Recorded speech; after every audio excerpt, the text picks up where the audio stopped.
Bharathi 158 ward. First வந்து EB வந்து எப்பவுமே கம்ப்ளைண்ட் சொல்லிட்டே இருப்பேன். இந்த வாட்டி வந்து முடிச்சு கொடுத்துட்டாங்க. அதுக்காக வந்து வருண் சாருக்கும் இன்சார்ஜ் ஏஇ வருண் சாருக்கும் சிவகுமார் சார் ஏடி சார் அவர்களுக்கும் நன்றியை தெரிவித்துக் கொள்கிறேன். சார் இன்னொரு ஒரு சின்ன complaint. Ganapathipuram colony 1 first street main ரோட்ல வந்து அந்த கேபிள் வந்து வெளியிலேயே போட்டிருக்காங்க சார். அது ஒண்ணு புதைக்கணும். அண்டர் கிரவுண்ட் பண்ணல, பெரிய கேபிள் அது.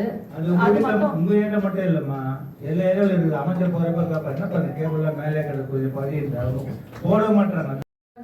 அவ்வளவு குப்பை இருக்கு. அந்த குப்பையை பார்த்தா வந்து இன்னைக்கு கிளீன் பண்ணி நாளைக்கு வர மாதிரியே தெரியல. அவ்வளவு குப்பை இருக்கு. அந்த துளசிங்கபுரம் சைடு சுடுகாட்டுக்கு பரியல் கிரவுண்ட் போற வழி, அந்த துளசிங்கபுரம் பேக் சைடு நீ கூட்டு சொன்னதாம இருப்பாங்க. அவங்கள போக மாட்டாங்க. நம்ம தான் பாத்து ஹாஸ்பிடல்ல சொல்ற மாதிரி. ஏன்னா ஆளுங்களும் பத்தல. அது கண்டோன்மென்ட் ஏரியா அப்ப அதுக்கு ஆள் தனியா தான் கண்டோன்மென்ட் ஏரியாலாம் கிடையாது சார். அது துளசிங்கபுரம் மொத்தமாவே வந்து கண்டோன்மென்ட் ஏரியா, அதுக்கு அப்புறம் தான் கண்டோன்மென்ட் ஏரியா. நீங்க சொல்ற இடத்துல அவங்க கண்டோன்மென்ட் வந்து கொட்டிட்டு இருக்காங்க சார். அது நீங்க யாரு சார் ஸ்டாப் பண்ணனும்? அது ஏன்னா லாஸ்ட் டைம் எரிச்சு விட்டுருக்காங்க அந்த குப்பையை. நான் கமிஷனர் கூப்பிட்டு வரேன், அவங்க கூப்பிட்டு வரேன், ஒன்னு ஆள் பண்ணு. அந்த பின்லாம் சில இடத்துல ப்ரொவைட் பண்ணணும்னு கேட்டுக்கிறேன் சார். சில டைம் வந்து பின் வந்து மதியான டைம்லயே ஃபில் ஆயிடுது. ஃபில் ஆகி மொத்த குப்பையும் கீழே தான் ஃபுல்லா கொட்டி கிடக்கு. அதை கூட எடுக்க மாட்டாங்க. அது அப்படியே ஆளுங்க வண்டி போக வர இழுத்து விட்டு ரோடு மேலேயே இருக்குது. அந்த ஈஸ்வரன் கோயில் தெருவும் எண்டில் கங்கைமன் கோயில் தெருவிட்டெல்லாம் அப்படிதான் சார் இருக்கு. கொஞ்சம் ஸ்வீப்பிங்கும் கொஞ்சம் பண்ணணும் சார். ஏன்னா நீங்க வந்து இலக்குப்போ தான் இருக்கிறீங்க. அதே மாதிரி நம்ம ஏஐ டீம் வந்து ஒர்க் பண்றவங்க இருக்காங்க என்ன மாதிரி சார், அவங்களாம் வந்து ஒரு நாளைக்கு ஒரு 2 ஸ்ட்ரீட் கிளீன் பண்ணா கூட போதும் சார். இந்த குட்டி குட்டி கல்லுங்க, அந்த டெப்ரி கல்லாம் இவங்க வந்து வெறும் இலக்குப்பா மட்டும் தான் எடுக்கிறாங்க. அந்த ரோட்ல இருக்க அந்த மண்ணு அந்த கல்லு எல்லாம் வந்து அப்படியே இருக்கு. போறதுக்குலாம் ரொம்ப டிஸ்டர்பன்ஸா இருக்கு. பார்க்கவே வந்து கிளீனாவே தெரியல ரோடுங்கெல்லாம். அவ்வளவு குப்பை இருக்கு. அந்த குப்பையை பார்த்தா வந்து இன்னைக்கு கிளீன் பண்ணி நாளைக்கு வர மாதிரியே தெரியல. அவ்வளவு குப்பை இருக்கு. அந்த துளசிங்கபுரம் சைடு சுடுகாட்டுக்கு பரியல் கிரவுண்ட் போற வழி, அந்த துளசிங்கபுரம் பேக் சைடு நீ கூட்டு சொன்னதாம இருப்பாங்க. அவங்கள போக மாட்டாங்க. நம்ம தான் பாத்து ஹாஸ்பிடல்ல சொல்ற மாதிரி. ஏன்னா ஆளுங்களும் பத்தல.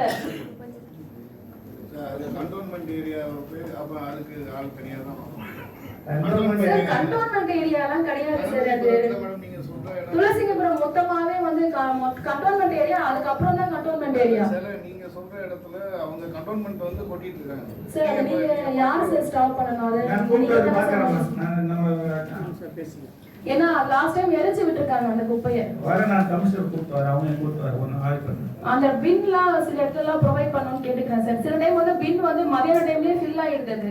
ஃபில் ஆகி மொத்த குப்பையும் கீழே தான் ஃபுல்லா கொட்டி கிடக்கு. அதை கூட எடுக்க மாட்டாங்க. அது அப்படியே ஆளுங்க வண்டி போக வர இழுத்து விட்டு ரோடு மேலேயே இருக்குது. அந்த ஈஸ்வரன் கோயில் தெருவும் எண்டில் கங்கைமன் கோயில் தெருவிட்டெல்லாம் அப்படிதான் சார் இருக்கு.